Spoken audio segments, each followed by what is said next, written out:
வணக்கம். முதல்ல சக்ஸஸ்னால் என்னன்னு தெரிஞ்சுக்கணும்.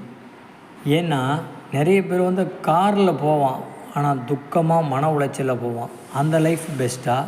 சில சாதாரண சைக்கிளை என்ஜாய் பண்ணி ஓட்டுவான், சந்தோஷமாக போவான், அது பெஸ்ட்டானா?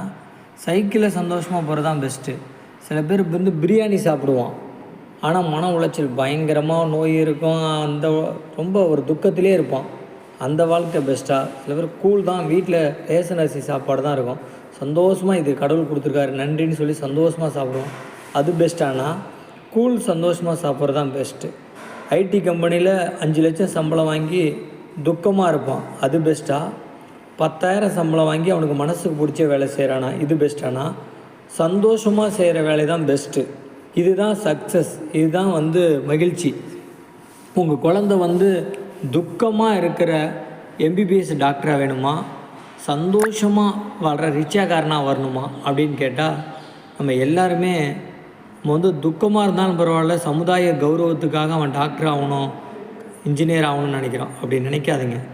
அவன் எதில் சந்தோஷமாக இருப்பானோ அதை அந்த ஃபீல்டை தேர்ந்தெடுக்க விடுங்க. சந்தோஷமாக வாழ்கிறது தான் சக்ஸஸ். நம்ம கார் வாங்கி வீடு கட்டி பெரிய பங்களா வாங்க அதெல்லாம் பண்ணணும்.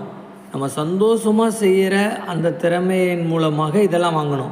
ஆனால் சமுதாயத்துக்காக நம்ம அவன் ரியல் எஸ்டேட் பண்ணுறான்னு நம்ம ரியல் எஸ்டேட் பண்ணுறது, அவன் சூப்பர் மார்க்கெட்டு திறந்தானே நம்ம சூப்பர் மார்க்கெட்டு திறக்கிறது, நம்ம பிள்ளைய நம்ம தகுதிக்கு மீறி விலை உயர்ந்த இடத்துல பள்ளிக்கூடத்தில் சேர்த்து விட்றது, இந்த மாதிரி செய்யக்கூடாது.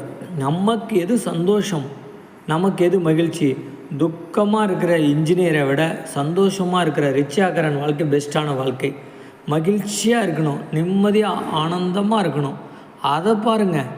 அதை நோக்கி நீங்கள் பயணிக்கும் போது மற்றதெல்லாம் நமக்கு தேவையானதெல்லாம், செல்வம் எல்லாமே நமக்கு தேவையானது வரும். அதனால் நிறைய நம்ம பார்க்கும்போது பணக்காரன், அவங்க என்ன பணக்காரங்க அப்படிமா, ஆனால் அவங்களுக்குள்ள ஒரு பொட்டு நிம்மதி கூட இருக்காது. அவனுக்கு என்ன சிங்கப்பூரில் இருக்காமா, ஆனால் கணவன் மனைவியை பார்த்து விருந்தாளிக்கு மனைவியை பார்க்குற மாதிரி 4 வருஷத்துக்கு ஒரு தடவை பார்த்துட்டு போவான். பார்த்திங்கன்னா துக்கமாக இருப்பான். இப்படி பார்த்திங்கன்னா நீங்கள் உங்களை தவிர எல்லோரும் சந்தோஷமாக இருக்கிற மாதிரி தெரியும், ஆனால் ரியல் அது கிடையாது. நீங்கள் உங்களுக்கு பிடிச்ச வேலையை பிடிச்சபடி நீங்கள் சந்தோஷமாக வாழுங்க. நீங்கள் தான் உலகத்திலே சக்ஸஸ்ஃபுல் மேன், நீங்கள் தான் வெற்றியாளன், நீங்கள் தான் இந்த உலகத்துக்கு எடுத்துக்காட்டாருங்க. இந்த பூமியில் உங்களுடைய ரோல் என்ன, உங்கள் திறமை என்ன?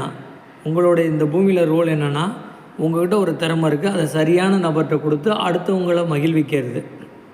அதை செஞ்சிங்கன்னா உங்கள் திறமை பயன்படுற இடத்துக்கு நீங்கள் போய் உட்காந்து அந்த திறமையை வெளிப்படுத்தி அதன் மூலமாக அந்த சமுதாயத்துக்கு பயன்பட்டீங்கன்னா அதுதான் சக்ஸஸ்ஃபுல் லைஃப். அதை பண்ணுங்கள், எல்லோரும் வெற்றி அடையலாம். நன்றி, வணக்கம்.